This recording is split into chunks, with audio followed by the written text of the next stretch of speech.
Shalom. Shalom. Haleluya. Apa kabar saudara-saudara? Baik, luar biasa ya. Walaupun menuju tanggal tua, tapi saudara punya suara semangat luar biasa. Haleluya. Terima kasih buat Tuhan Yesus yang kasih saya kesempatan yang kedua kali ya untuk bicara di sini. Kalau tidak salah tahun lalu, tahun lalu, lama ya. Memang saya punya waktu hari Jumat ini agak susah begitu, karena di gereja tuh ada doa puasa pergumulan untuk pelayanan hari Sabtu dan hari Minggu, sehingga kalau ada yang undang saya pasti sebelum jam 4:30 dan sesudah jam 6. Tapi saya buka handphone minggu lalu, ada Kak Egon yang WA dan saya suruh baca tuh hari apa begitu. Ini ada undang saya begitu. Jadi saya hubungi, tapi ternyata Kak Egon kasih tahu bahwa sudah ada pengkhotbah. Jadi saya minta maaf, harusnya minggu lalu saya bicara, tapi karena saya punya handphone ada 2, jadi 1 tuh kurang dipegang begitu. Jadi saya bilang oke, kalau begitu minggu depan saja hari ini. Jadi tadi saya gas dari gereja, saya sudah minta izin di jemaat semua.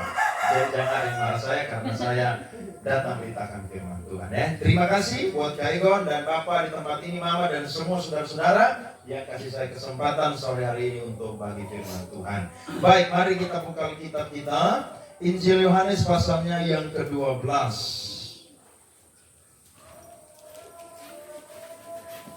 Ayat yang pertama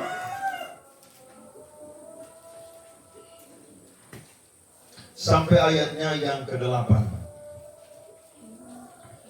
Injil Yohanes pasal 12 ayat yang pertama sampai ayatnya yang ke-8. Topik ini kurang lebih dicatat di 3 Injil. Ada Injil Matius, Injil Markus, dan Injil Yohanes. Nah, kisah ini paralel dengan Injil Markus dan juga Injil Matius. Tapi sore ini saya akan bahas dari Injil Yohanes, ya. Oke, sudah ketemu semua? Amin. Amin ya. Judul firman sore malam hari ini adalah satu teladan perbuatan baik. Saya mulai ayat 1, saudara ayat yang kedua, dan nanti sama-sama di ayat yang ke-8. Yesus diurapi di Betania. 6 hari sebelum Paskah, Yesus datang ke Betania, tempat tinggal Lazarus yang dibangkitkan Yesus dari antara orang mati. Ayat 2, saudara. Di situ dia datang perjamuan untuk dia, dan Marta melayani dia. Sedang salah seorang yang turut makan dengan Yesus adalah Lazarus. Maka Maria mengambil setengah kati minyak narwastu murni yang mahal harganya, lalu meminyaki kaki Yesus dan menyekanya dengan rambutnya, dan bau minyak semerbak di seluruh rumah itu. Tetapi Yudas Iskariot, seorang dari Yesus yang akan segera menyerahkan dia, berkata, mengapa minyak narwastu ini tidak dijual 300 dinar dan uangnya diberikan kepada orang-orang miskin? hal itu dikatakannya bukan karena ia memperhatikan nasib orang-orang miskin, melainkan karena ia adalah seorang pencuri. Ia sering mengambil uang yang disimpan dalam kas yang dipegangnya. Maka kata Yesus, biarkanlah dia melakukan hal ini mengingat hari penguburanku sama-sama, karena orang-orang miskin selalu ada pada kamu, tetapi aku tidak akan selalu ada pada kamu. Tepuk tangan dong buat firman Tuhan ini. Saya percaya memberkati kita semua pada sore malam hari ini. Alkitab mencatat 6 hari sebelum Paskah Yesus datang ke satu tempat, namanya adalah Betania. Untuk apa Yesus pergi ke situ? Yesus pergi ke situ karena ada hubungan baik yang dibangun antara Yesus dengan keluarganya Lazarus. Lazarus memiliki 2 orang kakak yang bernama Maria dan Marta. Dan Alkitab mencatat mereka bukan sekadar punya hubungan yang baik, tapi mereka adalah orang-orang yang sudah sama seperti keluarga. Menariknya, 6 hari sebelum Paskah, maka ada satu praktek yang dilakukan oleh saudaranya Lazarus yang bernama Maria. Praktek itu adalah di mana dia itu mengurapi Yesus dengan minyak narwastu yang murni, yang mahal harganya. Ini sesuatu yang menjadi teladan bagi kita, karena kalau kita membaca tentang Paskah, Dimulai dari kitab Keluaran, sambung di kitab Imamat, sambung di kitab Bilangan, bahkan sampai kepada Injil kita baca, peristiwa Paskah itu sangat-sangat penting bagi orang Israel. Orang Israel kurang lebih mereka itu punya 6 hari raya. Dan ada 3 hari raya penting yang mereka harus selalu hadir di Yerusalem. Dimanapun mereka tinggal, namanya 3 hari raya ini, Pondok Daun, Pentakosta, dan Paskah, mereka pasti wajib untuk hadir. Tapi kadang-kadang mereka itu tidak menghadiri juga. Tapi ada 1 hari raya yang semua laki-laki dan perempuan itu wajib untuk menghadirinya, yaitu hari raya Paskah. Karena Paskah itu mengingatkan mereka tentang bagaimana Allah membebaskan nenek moyang mereka dari negeri perbudakan yang namanya Mesir. Bayangkan mereka dijajah 430 tahun, mereka saudara sangat menderita. Tapi ketika mereka berteriak kepada Allah, Alkitab mencatat Allah mengingat perjanjiannya kepada Abraham, Ishak dan Yakub, maka Allah menyuruh Musa untuk pergi dan membebaskan mereka. Banyak mukjizat yang terjadi ketika mereka dihadang oleh Firaun dan para pasukannya. Di depan mereka ada laut Teberau, justru laut itu menjadi kering. Mereka berjalan di tanah yang kering. Sampai di padang gurun, saudara-saudara, mereka kepanasan di sana, mereka kedinginan di sana. Tapi ada tiang awan dan tiang api yang selalu menaungi orang Israel. Di padang gurun, mereka tidak punya makanan, tidak bisa bercocok tanam, saudara-saudara. Tapi ternyata Tuhan kirim mana, saudara, dari surga untuk mereka bisa makan setiap hari. Bahkan ketika mereka bosan, mereka pun juga, saudara, diberikan daging makan sampai puas. Perbuatan Tuhan sangat-sangat luar biasa. Dan saya percaya Paskah membuat orang-orang Yahudi mengingat tentang perbuatan Tuhan. Tapi anehnya, ketika Maria ini sedang melakukan satu perbuatan baik, justru para rohaniawan Yahudi merencanakan untuk mau membunuh Yesus. Coba kita undur di Matius 26 ayat 3-5. Ayat yang paralel yang seperti saya katakan tadi di depan. Matius 26 ayat 3-5.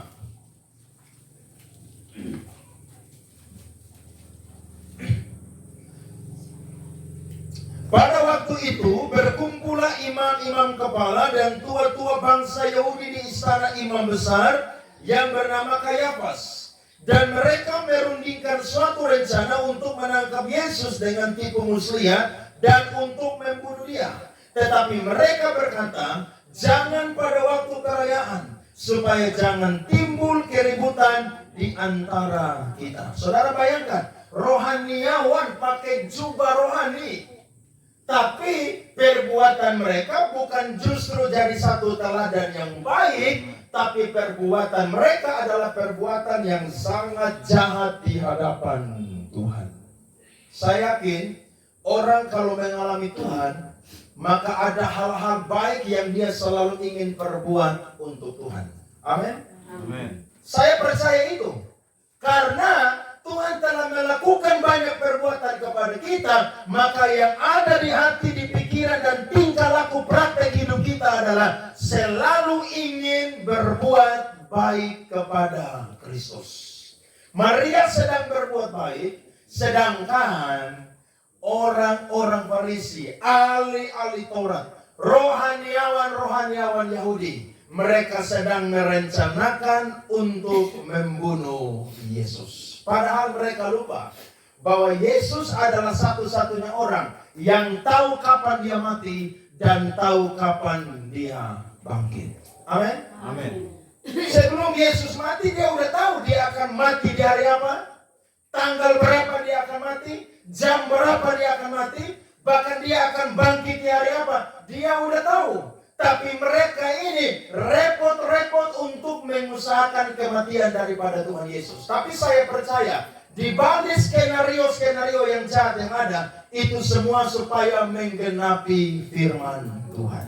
Amin ya. Jadi saya dan saudara harus belajar seperti Maria yang mempraktekkan hal yang baik, bukan sama seperti rohaniawan Yahudi yang merencanakan hal yang baik untuk Tuhan Yesus. Nah saudara, Alkitab mencatat bahwa orang-orang yang mengasihi Tuhan itu selalu berkorban. Saya yakin orang yang mengasihi Tuhan pasti mau berkorban. Alkitab catat pada waktu zaman perjanjian lama ada dua kakak beradik namanya Kain dan Habel. Mereka lahir dalam keadaan dosa. Tapi mereka pun juga sudah tahu bahwa Tuhan itu berkenan dengan sesuatu yang baik dan Tuhan suka. Maka mereka mempersembahkan sebagian dari hasil mereka. Kain mempersembahkan hasil tanah dan Habel itu mempersembahkan domba yang dia punya. Alkitab mencatat persembahannya Kain ditolak, sedangkan persembahannya Habel itu diterima. Siapa lagi? Abraham. Ketika Abraham itu saudara menerima panggilan Tuhan, Alkitab mencatat dia berkorban. Dia meninggalkan tempatnya di mana dia tinggal, meninggalkan negerinya, bahkan meninggalkan ayahnya, rumah bapaknya, semua saudara-saudaranya, menuju kepada rencana Tuhan yang lebih besar yang Tuhan sedang sediakan bagi Abraham dan keturunannya. Saya yakin orang yang mengalami Tuhan, dia pasti akan mau berbuat baik untuk Tuhan. Amin ya. Martin Luther pernah berkata begini, mengapa Tuhan berkata bahwa di mana hatimu berada, di situ juga dompetmu berada? Jawabannya adalah karena Tuhan tahu betapa dekatnya hati kita dengan dompet kita. Halo. Jadi orang kalau mengasihi Tuhan, saya percaya dia akan berkorban. Amin. Termasuk uang yang dia punya juga harus berkorban. Betul di uang kita tidak ada gambar Tuhan Yesus. Tapi ingat, yang kasih uang itu adalah Tuhan Yesus. Saudara boleh bekerja di kantor, punya bos, punya pemimpin. Tapi ingat, kalau Tuhan kunci langit, saya dan saudara tidak akan dapat berkat. Amin. Kalau Tuhan tutup pintu saudara, maka kita tidak akan pernah mengalami terobosan-terobosan dalam kehidupan kita. Nah Maria saudara, dia ternyata jadi satu pribadi yang memberikan contoh teladan bagi kita, supaya kita pun juga mempraktekkan satu teladan yang baik, dan itu juga menjadi contoh bagi orang-orang nanti yang melihat apa yang kita perbuat untuk Tuhan Yesus. Saya catat ada 3 hal.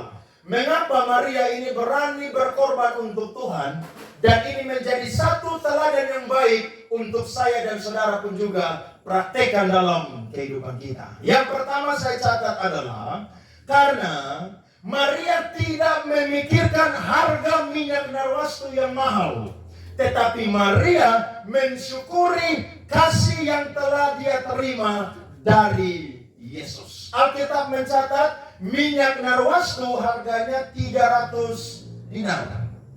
Orang Yahudi kalau kerja upah 1 hari 1 dinar. 1 tahun jumlahnya ada berapa hari? 365 hari. Saya dan saudara kalau potong hari Minggu berarti kurang lebih kita kerja tidak sampai 340 hari. Betul ya atau salah? Saya tidak pintar matematika, jadi saudara coba cek di kalkulator betul atau tidak. Tapi saya yakin saya dan saudara diberikan waktu untuk bekerja dan mendapatkan berkat. Nah Maria ini dia tahu bahwa yang datang ke rumah dia itu bukan orang biasa. Yang datang ke rumah dia adalah Tuhan. Sehingga dia sudah mempersiapkan korbannya itu jauh-jauh hari. Dia siapkan upah dari pekerjaan dia senilai 300 dinar untuk beli minyak narwastu yang murni, yang mahal harganya. Kalau dia kerja 340 hari, kalau dia beli minyak yang harganya 300 dinar, maka 1 tahun dia hanya makan 40 dinar. Betul atau tidak? Betul ya? Berarti kalau saya dan saudara coba tafsir atau coba analisa, berarti dia ini orang yang mungkin hidup pas-pas. Dia mungkin makan pas-pas. Mungkin apa yang dia mau butuhkan itu pun juga pas-pas. Kenapa? Karena dia lebih berfokus kepada Yesus yang sebentar lagi akan mati. Maka dia akan sisihkan dia punya berkat 300 dinar itu untuk dia beli minyak dan mengurapi Yesus. Saudara lihat, orang kalau cinta Tuhan, dia selalu berkorban untuk Tuhan lebih utama daripada dirinya sendiri. Betul? Saya yakin, saudara jangan bilang, Tuhan saya cinta Tuhan, tapi saya dan saudara tidak pernah mau berkorban. Halo, iman tanpa perbuatan adalah mati. Jadi kita bisa bilang Tuhan saya cinta Tuhan, tapi ketika di situ ada sesuatu yang saya dan saudara perlu korbankan dan kita tidak mau, maka kita baru sampai di cinta Tuhan hanya di bibir, mulut, lidah kita saja. Tapi sebenarnya hati dan praktek kita belum menunjukkan bahwa kita itu cinta Tuhan. Dia korbankan loh 300 dinar. Jadi kalau dia kerja, saudara, dia punya gaji sekian, itu dia pakai pas-pas. Kenapa? Karena dia sudah hitung jauh-jauh hari, Yesus ini sebentar lagi akan mati. Maka sebelum Yesus mati, dia akan memberikan satu teladan yang baik, supaya saya dan saudara pun juga mengikuti apa yang diperbuat oleh Maria. Amin. Amin. Saudara bisa berkorban untuk Tuhan. Saya yakin orang Kristen itu kadang-kadang mulutnya bertobat, hatinya bertobat, tapi dompetnya kadang-kadang belum bertobat. Iya. Makanya kita kadang-kadang kalah dengan agama sebelah, dengan aliran sebelah. Saya pernah ada di Jakarta 7 tahun. Saya pernah lewat satu tempat ibadah. Teman saya bilang begini, Andre, terjadi bencana apapun di Jakarta, agama ini dan kuil ini yang paling turun tangan terlebih dahulu. Makanya tidak heran orang Kristen itu yang tidak kuat iman mudah sekali tinggalkan Yesus dan kekristenan dan cepat pindah agama. Kenapa? Karena ada orang-orang dari agama lain yang mereka menunjukkan mereka punya sikap sosial untuk membantu orang-orang yang susah, termasuk membantu orang-orang Kristen. Nah, saya percaya kekristenan itu diselamatkan bukan karena melakukan perbuatan baik. Kekristenan itu diselamatkan bukan karena beramal atau berbuat baik. Kekristenan itu diselamatkan karena kasih karunia. Amin. Karena kita diselamatkan hanya murni karena iman. Tapi saya mau berkata, ketika kita diselamatkan, tidak hanya sampai diselamatkan, tapi kita harus belajar menunjukkan kasih kita kepada Tuhan, karena Dia terlebih dahulu mengasihi kita daripada kita lebih dahulu mengasihi Dia. Saya catat, mengapa Maria ini rela berkorban 300 dinar dan sampai dia mengingat kasih Tuhan. Saya angkat yang pertama, saudara. Ternyata Yesus ini, saudara, kalau lewat Betania selalu mampir di rumah daripada Maria, Marta, dan Lazarus.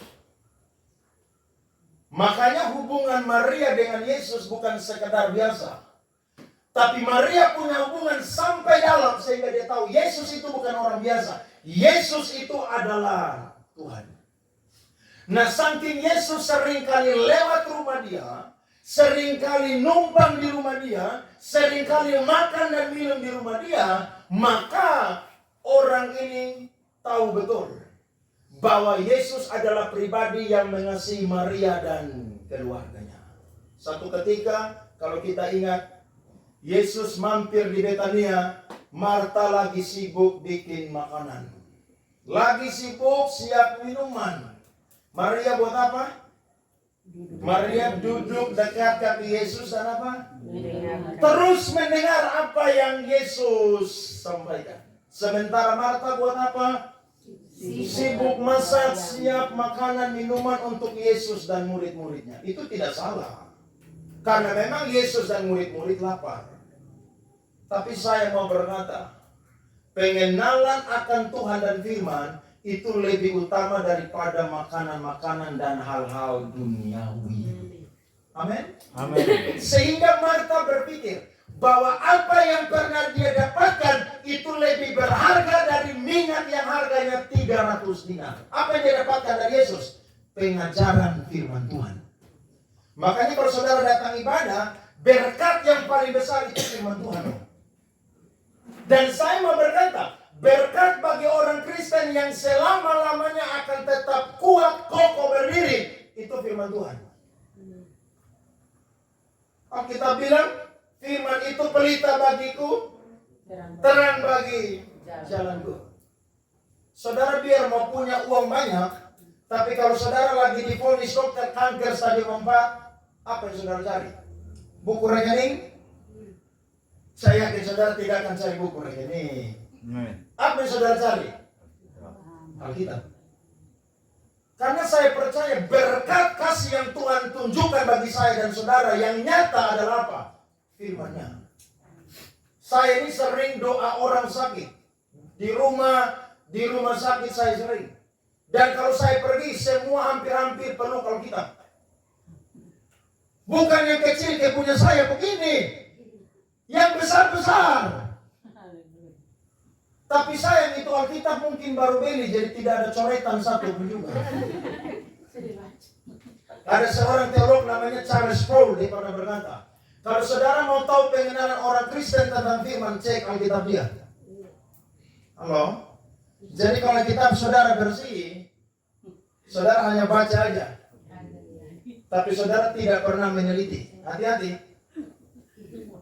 Makanya di gereja saya jemaat tuh takut-takut dengan saya. Kadang-kadang saya bilang pinjam Alkitab dong. Nah saya tahu terus pernah baca Alkitab tekun. Hati-hati saudara, ini buku yang sangat berkuasa menolong kita. Saya setiap tahun ganti Alkitab setiap tahun. Kalau masih bisa pakai 2 tahun sekali ganti. Kenapa? Karena saya baca tuh rutin. Tulis, coret, supaya apa? Supaya ketika ada tantangan, ada masalah, pergumulan yang berat, waktu baca itu firman, oh Tuhan pernah kasih saya ini ayat waktu itu.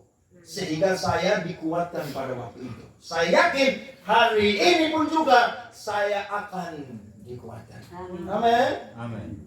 Kalau kita dalam masalah, saudara tidak akan ingat saudara punya uang yang berapa banyak, tidak akan ingat.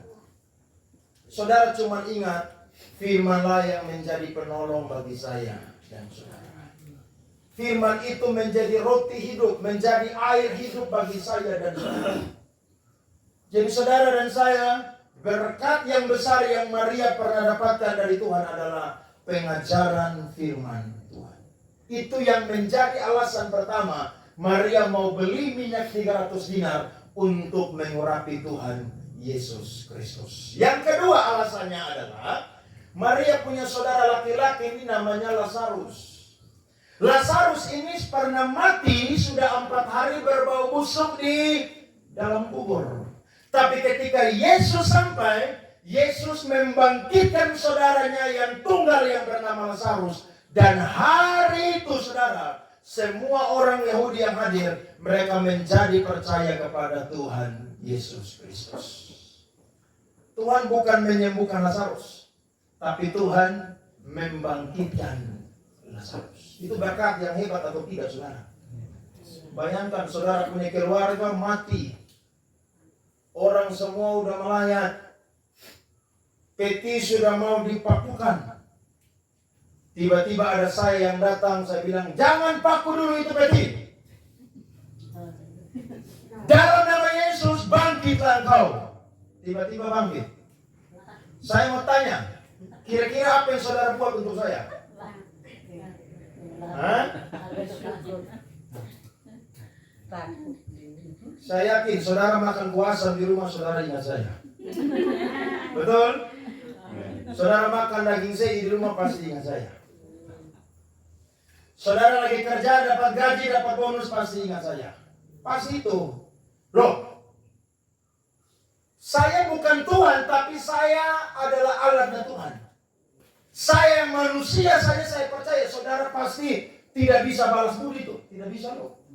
Tidak bisa, kenapa? Karena ada hamba Tuhan banyak yang hadir, tapi tidak ada yang bisa bangkitkan saudara pun keluarga yang mati makubur tuh.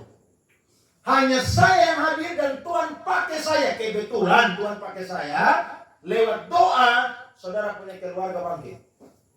Saya yakin saya manusia saja. Saudara bilang, kita buat apa ya untuk balas Pak Andre punya pelayanan dan kebaikan ya? Nah itu saya yang cuma alat saja. Sementara yang bangkitkan Lazarus itu bukan cuma alat, tapi sumber dari segala mujizat yang terjadi. Amin. Amin. Sehingga Maria bilang begini, minyak 300 dinar ini terlalu murah. Saudara mau bayar Tuhan pun kebaikan. Coba saudara tulis di kertas dan saudara hitung sebelum malam tidur coba. Satu hari kita kalau mau bayar Tuhan punya oksigen 1,5 juta. Itu baru nafas. Saudara pun otak yang belum koslet. Nah, saudara hitung seberapa.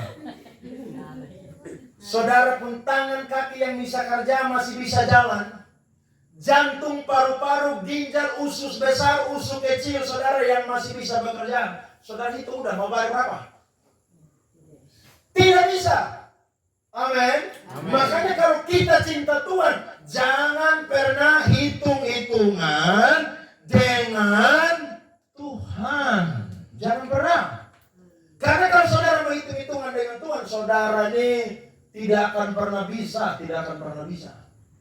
Makanya ketika saudara datang ibadah, saudara bilang, Tuhan saya mau ketemu Tuhan sore hari ini. Saya mau ketemu dengan Tuhan, saya tidak mau pusing dengan sekeliling saya. Ketika WL berkata, mari kita memuji menyembah Tuhan, saudara fokus memuji menyembah Tuhan. Tidak perlu WL suruh angkat tangan, saudara angkat tangan. Kenapa? Karena saudara menikmati kebaikan-kebaikan Tuhan yang melimpah dengan luar biasa. Amin. Mazmur berkata, bersyukurlah kepada Tuhan, sebab Dia baik, bahwasanya untuk selama-lamanya kasih setianya. Amin.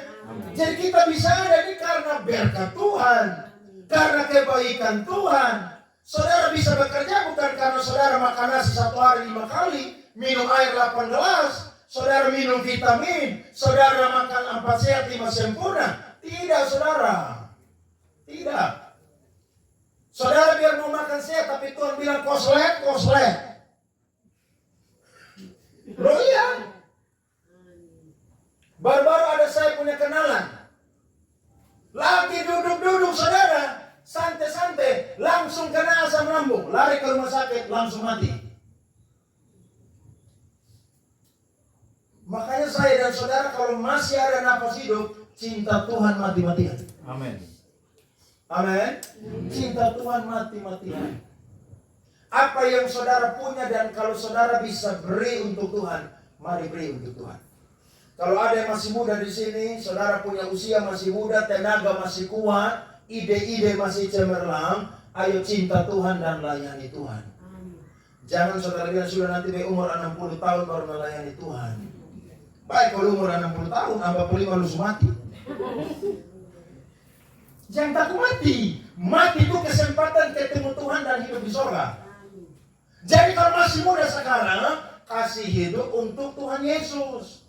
Jadi kalau saudara sakit susah karat di rumah sakit, saat-saat terakhir, orang yang tidak melayani Tuhan berkata, saya mau melayani Tuhan. Saudara bilang, Tuhan terima kasih, beta sudah melayani Tuhan habis-habisan. Sekarang Tuhan memanggil beta, silakan beta sudah siap ketemu dengan Tuhan. Kenapa? Karena saudara beri yang terbaik yakni hidupmu masa mudamu untuk Tuhan. Amin. Ibu-ibu, oma-oma, bapak-bapak di sini yang sudah 50-an, 60-an. Saudara biar sudah tua, tapi tetap cinta Tuhan mati-matian. Saudara tidak bisa berdiri di sini lagi untuk lompat-lompat pimpin ibadah, tidak perlu. Tapi saudara bisa menjadi pendoa syafaat untuk keluargamu, untuk gerejamu, untuk pelayanan yang ada di tempat ini. Kenapa? Karena mungkin itu harta yang terbaik yang Tuhan pernah berikan kepada saya dan saudara. Jangan pernah ukur Tuhan dengan apa yang bisa kita perbuat untuk Tuhan. Tapi hitunglah segala berkat Tuhan. Dan kita perlu takluk di bawah kedaulatan daripada Tuhan yang begitu hebat dan luar biasa dalam kehidupan kita. Maria tidak pusing dengan minyak 300 dinar. Karena yang pertama, Yesus punya hubungan dengan dia bukan sekedar hubungan. Tapi dia pernah dapatkan firman-firman pengajaran yang berharga. Bagi dia itu sesuatu yang paling berharga. Amin. Saudara dengar khotbah begini, atau siapapun pendeta yang khotbah, dalam tanda kutip dia persiapkan khotbah dengan terbaik. Saya percaya itu sesuatu yang menguntungkan kita yang mendengarkan. Dan saya yakin seorang hamba Tuhan melayani tidak perlu cari uang, harta, kekayaan, dan lain sebagainya. Karena Paulus pernah berkata, bagiku hidup adalah Kristus, mati adalah keuntungan. Tapi kalau aku masih hidup, maka aku harus bekerja dan memberi buah. Jadi kalau saya dan saudara hari ini masih hidup, beri hidup kepada Tuhan. Ya, saudara tanya Tuhan, kira-kira Tuhan apa yang saya bisa buat untuk Tuhan? Saudara mau berkati Tuhan atau pekerjaan Tuhan, jangan tunggu kaya dulu baru sumbang. Jangan. Kalau saudara bilang, Tuhan, tunggu nanti saya lolos caleg baru saya akan sumbang gereja. Saya akan lolos caleg apa? Saya pernah dengar kesaksian ada satu ibu di gerejanya sedang melakukan pembangunan. Dia janda yang sudah tua, sangat miskin. Rumahnya dari perak, atapnya dari daun. Dia tanya kepada Tuhan, kira-kira apa yang saya bisa buat untuk membantu pembangunan gereja? Tuhan bilang kepada dia begini, kamu tidak punya apa-apa. Tapi di rumah kamu ada kelapa yang banyak. Setiap hari kamu kupas, kamu mol, bawa ke gereja. Untuk apa? Orang pakai masak supaya orang-orang yang kerja makan dari santan kelapa yang kamu bawa. Saudara lihat, cuma sumbang kelapa harga 5.000. Tapi memang yang dia punya hanya itu. Amin. Sehingga dia pun juga memberi itu dan Tuhan tidak pernah tuntut. Tuhan tidak pernah tuntut sesuatu yang lebih daripada kita karena Tuhan tahu keterbatasan kita. Tapi saya yakin kalau orang ketemu Tuhan dan merasakan kebaikan Tuhan, sekalipun mungkin itu sedikit terbatas, tapi kalau Tuhan menggerakkan saudara, saudara tidak akan pernah tahan-tahan. Karena memang Tuhan punya kebaikan lebih banyak daripada yang saya dan saudara berikan kepada Tuhan. Amin ya. Jadi Maria, bagaimana dia mensyukuri kasih yang pernah dia dapat dari Tuhan. Minyak harga 300 dinar itu tidak masalah buat dia. Yang penting Yesus diberikan penghormatan. Itu alasan yang pertama. Alasan yang kedua, saudara, Maria tidak mau melewatkan kesempatan untuk memberi penghormatan kepada Yesus. Nah, Yesus bukan sekedar pribadi biasa, Yesus bukan sekedar guru agama biasa, tapi dia adalah Tuhan, dia adalah Mesias, dia adalah anak Allah. Sehingga Maria mau berkorban minyak narwastu yang murni, yang mahal, karena dia tahu bahwa dia memberi kepada siapa yang tepat dia memberi. Jadi saya dan saudara kalau berkorban pun juga jangan sembarangan berkorban. Berkorban itu benar-benar kebutuhannya Tuhan baru berkorban. Jadi kalau di gereja ada pendeta minta uang terus, saudara protes. Karena kita sudah beri uang di gereja, maka gereja harus kelola uang itu dengan baik untuk operasional gereja dan kas gereja. Jadi jangan ada pendeta yang pakai mimbar, manfaatkan mimbar untuk minta uang di jemaat, bukan pakai untuk pelayanan, tapi pakai untuk kebutuhan pribadi. Tidak boleh.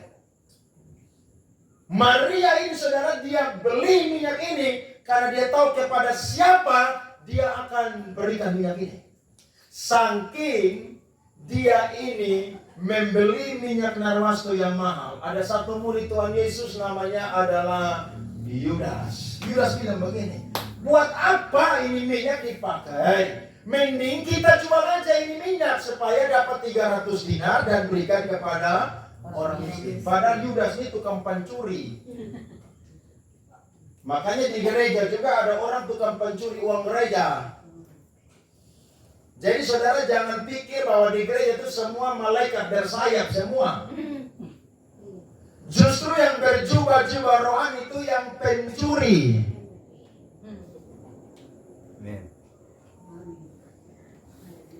Iya. Yudas ini contoh teladan. Suka pencuri, kas, pelayanan. Yesus ada khotbah sampai garganta mau putus, keringat keluar bangka-bangka saudara. Yudas dapat kolekte persembahan perpuluhan saudara. Dia kodo uang semua. Saking dia protes, Yesus angkat bicara. Yesus bilang apa? Karena orang-orang miskin selalu ada pada kamu. Maksudnya apa? Maksudnya adalah perempuan ini membeli dan mengurapi saya karena cuma ini saja kesempatan untuk dia mengurapi saya. Karena sebentar lagi saya akan ditangkap, saya akan dihukum, saya akan digantung di kayu salib. Jadi kesempatan dia untuk mengurapi saya hanyalah kesempatan tidak datang dua kali. Berarti kalau saudara mau berbuat kepada Tuhan, kalau Tuhan gerakan, jangan tunggu-tunggu. Amin. Amin. Kalau Tuhan pas gerakan, saudara bilang, oke Tuhan, siap. Saya pernah khotbah di satu tempat di Patukoa. Itu ibadah anak-anak muda. Mereka ibadah saudara di kandang ayam. Saya sudah pernah cerita di sini belum ya? Belum. Saya khotbah saya kaget saudara. Aduh, kok ini anak-anak semangat tapi kok ibadah di kandang ayam potong. Karena tidak ada tempat begitu. Habis saya khotbah mereka pengumuman. Saudara-saudara, teman-teman, kita akan berdoa cari dana supaya kita bisa dapat dana untuk beli batako dan beli pasir setengah rek, semen berapa sak begitu untuk bikin fondasi saja. Mungkin naik batu sekitar 2 atau 3 begitu. Karena kalau tidak naik batu ibadah-ibadah ular masuk begitu. Saya bilang, kalau saya waktu itu ular masuk saya lari duluan. Saya status setan tapi ular betakuna. Beda. Setan bisa takut ketika ular betakuna. Jadi waktu dia pengumuman Tuhan bilang begini, lu sumbang. Wih, kok saya baru bisa khotbah dengar ini. Ada nona pengumuman Tuhan bilang, kamu sumbang. Langsung habis ibadah saya bilang kepada ketua persedoa, nanti saya bantu 500 batako. Loh kok saya Tuhan suruh jangan tunggu-tunggu lagi. Jangan tunggu-tunggu. Jangan selalu bilang Tuhan, lalukanlah cawan ini Tuhan. Jangan. Jangan. Saudara, kalau Tuhan gerakan karena saudara tahu bahwa saudara tuh bisa memberi. Makanya Tuhan gerakan. Akhirnya saya bilang nanti kalian bantu. Saudara tahu. Saya pulang sampai rumah malam, saya siap khotbah, ringkas khotbah, malam saya tidur.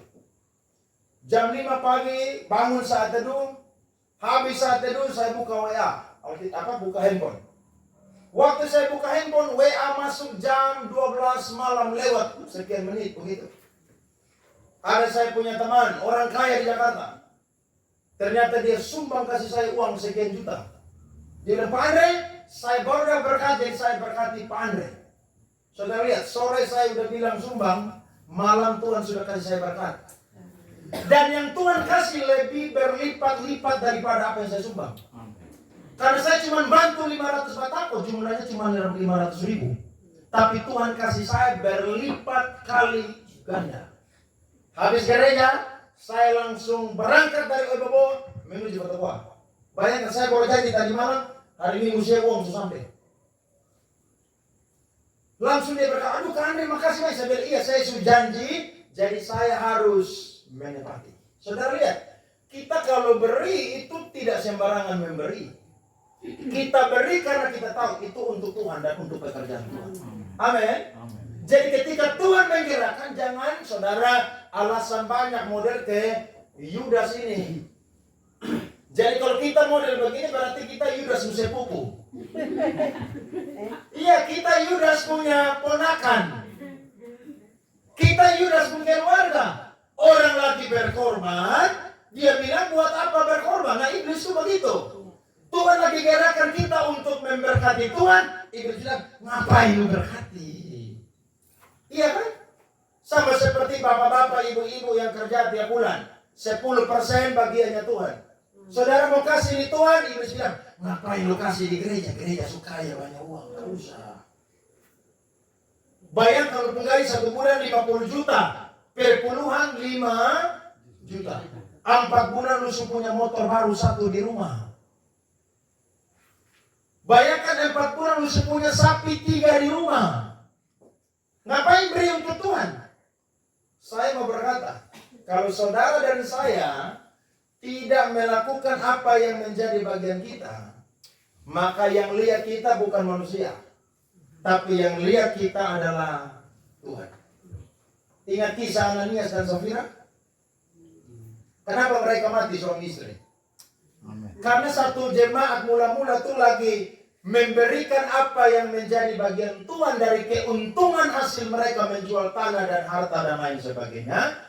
Ananias dan Safira tuh sekongkol untuk tipu Petrus dan rasul-rasul. Padahal dia lupa bahwa Petrus itu sudah dikasih tahu Tuhan. Akhirnya Alkitab mencatat saat itu pun juga Ananias putus napas. 3 jam kemudian dia punya istri datang lagi. Petrus tanya, betul? Dia bilang apa? Betul. Nah, ini laki bini sekongkol model begini mati cepat. Jadi kalau saudara di rumah ada laki yang model ke Ananias, saudara Jaiko. Iya. Jaiko. Saya selalu bilang, bagian kita tuh cuma 10%. Bagian kita tuh 90%. Bagian Tuhan tuh cuma mana yang lebih besar? Kita lebih besar. Tapi kadang-kadang kita masih pencuri lagi yang 10%. Itu yang saya bilang tadi di depan. Martin Luther tahu bahwa betapa dekatnya hati kita dengan dompet kita. Di mana hartamu berada, di situ juga hatimu berada. Kalau ada pembangunan di gereja, pendeta tantang, saudara mau sumbang apa? Saudara angkat tangan. Pak, Ibu pendeta, saya akan sumbang sekian. Saudara harus memberi kepada Tuhan. Karena ketika kita memberi kepada Tuhan, kita memberi kepada tempat dan alamat yang tepat.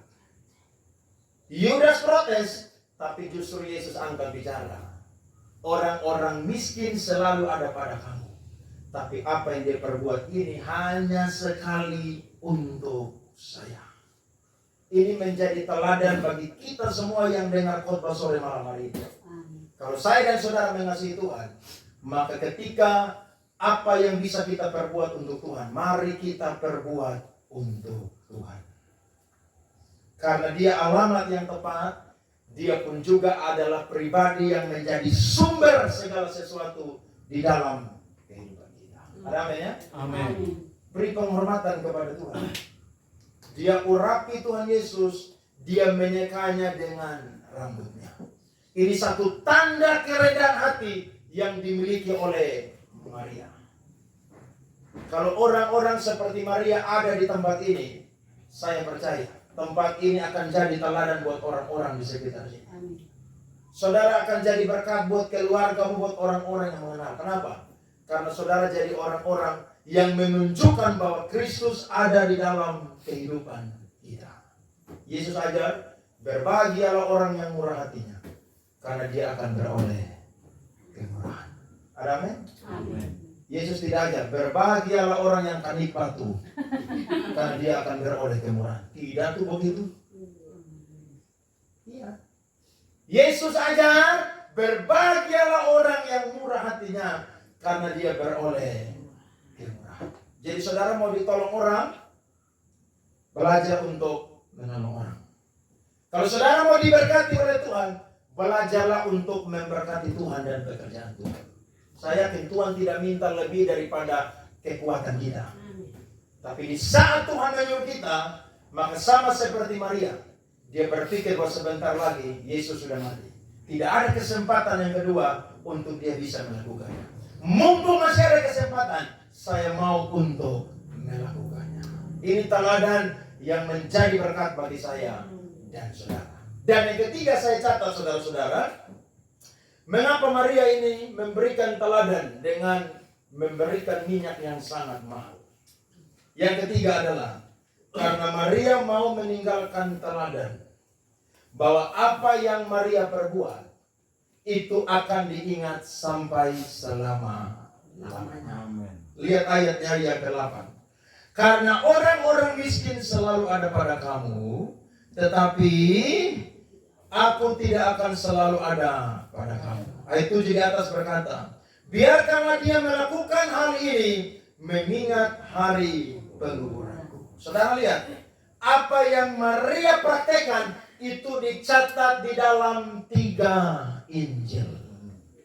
Berarti apa yang kita perbuat untuk Tuhan itu tidak pernah sia-sia. Yesus bilang, kalau engkau setia melayani, engkau tidak akan pernah kehilangan upah. Paulus berkata, semua jerih lelahmu di dalam Tuhan tidak akan pernah sia-sia. Saudara, kita kalau jadi orang percaya, apa yang kita perbuat itu tepat. Jadi orang bilang, kamu ini ibadah tiap hari cuma terus saja. Orang lagi jalan-jalan, lagi santai-santai nonton sinetron di rumah, kamu aktif ibadah terus. Saudara, apa yang kita perbuat ini tidak diingat oleh manusia.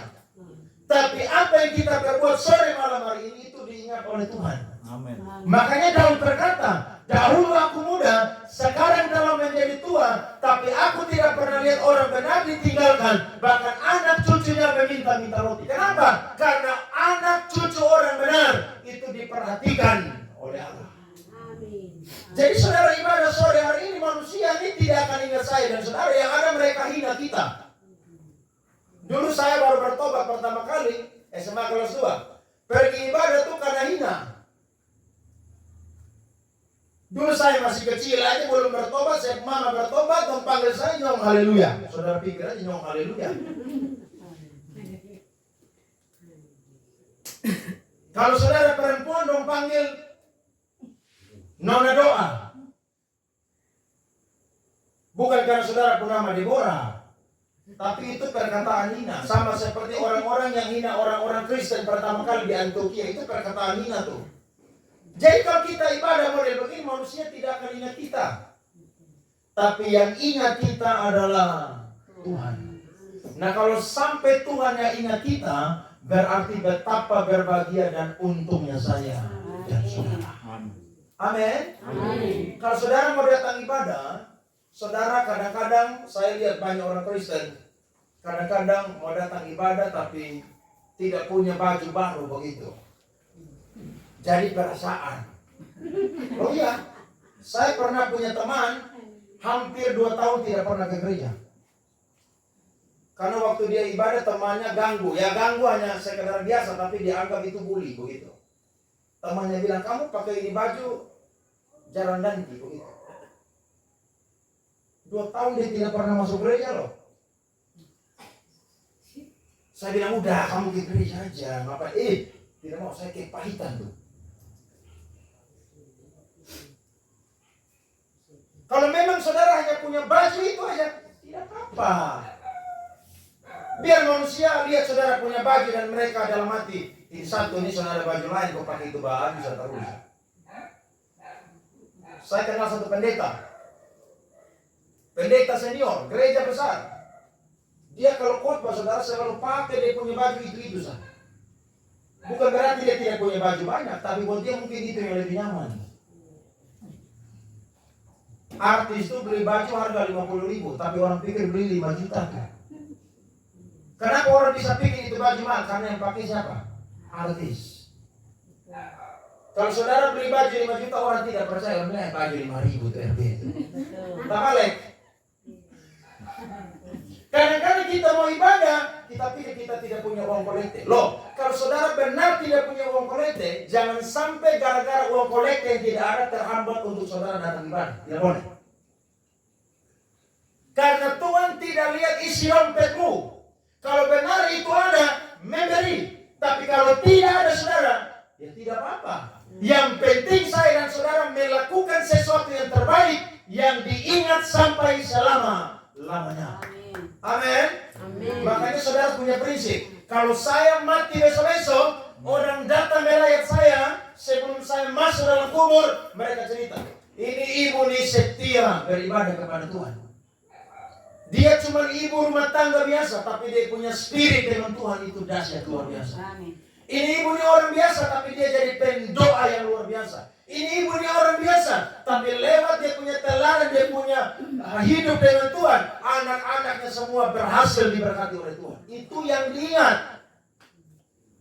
Makanya kalau kita ibadah itu saudara semangat.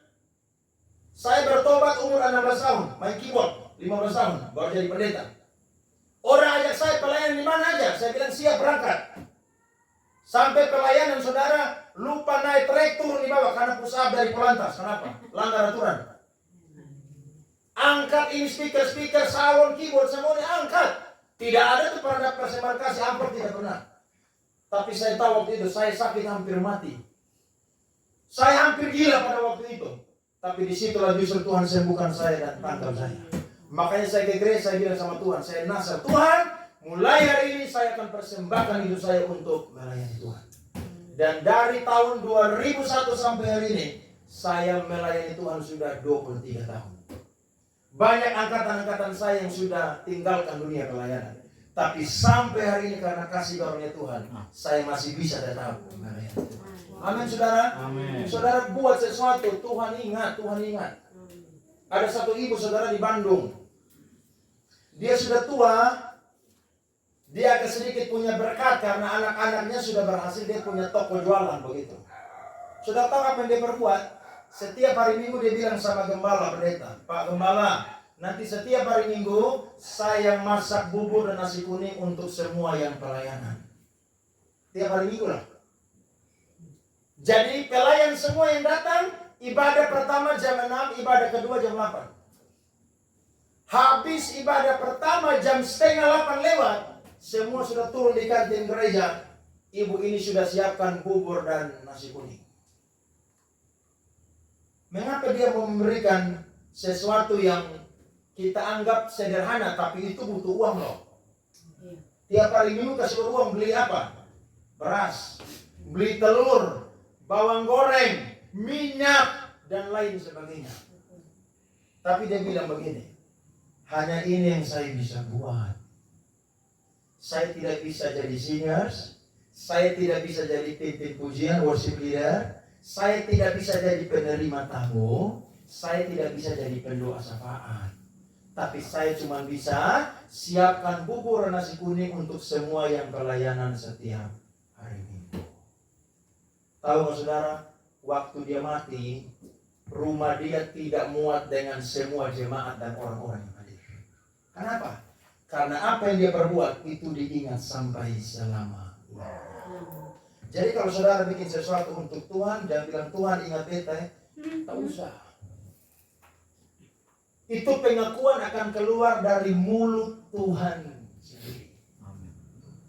Jadi kalau saudara ibadah setiap hari Jumat, datang dari rumah, tinggalkan semua aktivitas, dan saudara punya motivasi yang benar ketemu Tuhan di tempat ini, Tuhan akan catat semua jeripaya saudara dengan Tuhan.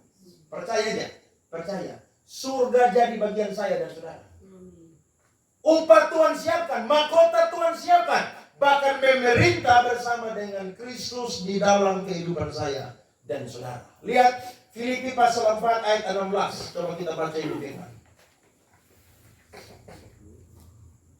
Filipi pasal 4 ayat 16 sampai 19.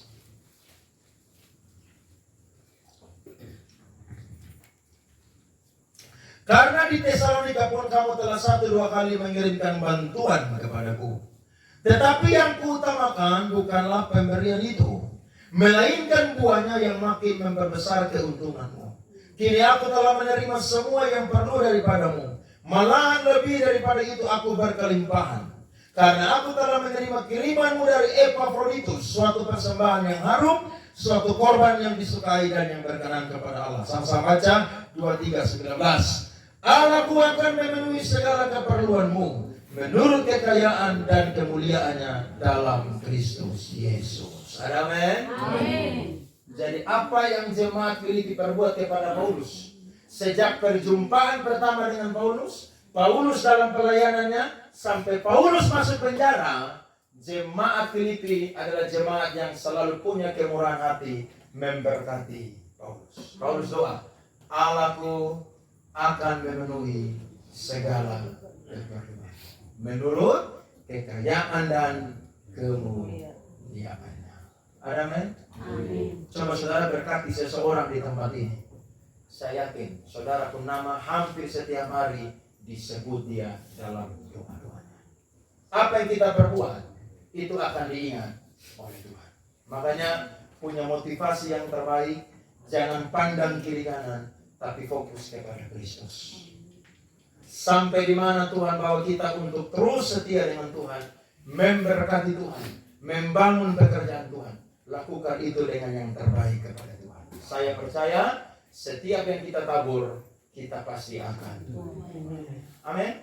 Saudara mau sama seperti Maria? Coba bilang kiri kanan. Betul loh. Iya. Ya. Harus praktekkan. Harus praktekkan. Karena kalau saudara tidak mempraktekkan, ya firman Tuhan ini sia-sia. Kalau Tuhan gerakkan saudara untuk memberkati Tuhan, pekerjaan Tuhan, saya bilang oke Tuhan, saya siap. Kalau Tuhan gerakkan saudara untuk membangun pekerjaan Tuhan, saudara bilang Tuhan pakai aku untuk jadi berkat di pelayanan di mana saya ada. Apapun yang kita bisa buat, bukan cuma bicara uang, bicara harta, tapi apa yang bisa saya dan saudara perbuat untuk Tuhan, mari perbuat untuk Tuhan. Bagi saya, Maria dapat kesempatan cuma satu kali karena Yesus sebentar lagi akan mati. Kita pun juga dapat kesempatan selama masih hidup di dunia ini hari ini. Saya selalu bilang, kesempatan mengikut Tuhan dan melayani Tuhan hanya terjadi di muka bumi. Kalau saya dan saudara sudah mati, tidak bisa lagi melayani Tuhan di surga dan mengikut Tuhan. Kenapa? Karena kita sudah menghabiskan waktu kita mempersiapkan hidup kita bersama dengan Tuhan di dunia ini. Amin. Jadi kalau mumpung masih hidup, ayo cinta Tuhan mati-matian. Beri yang terbaik kepada Tuhan. Apapun yang Tuhan minta, saudara berkata, ini aku Tuhan, berkati aku dan pakai aku lebih dahsyat lagi. Saya percaya, kalau saya dan saudara mau sama seperti Maria, maka Tuhan akan bawa kita di level yang berbeda. Level yang berbeda. Karena saudara mau praktekkan firman Tuhan. Dan saya percaya, kalau saudara mau praktekkan firman Tuhan, pulang dari ibadah, langsung Tuhan tes kita semua. Langsung lah. Saudara mau lakukan atau saudara dibujuk iblis? Tak usah. Itu firman kan hanya berlaku di PD, tak bisa. Sudah di luar PD ini 5 meter sudah lewat itu firman. Kasihan. Akhirnya saya dan saudara tidak dapat berkat. Saya percaya kita semua bisa kuat karena Tuhan yang memampukan. Amin ya. Tuhan berkati kita semua. Beri tepuk tangan. Amin buat kebenaran firman Tuhan.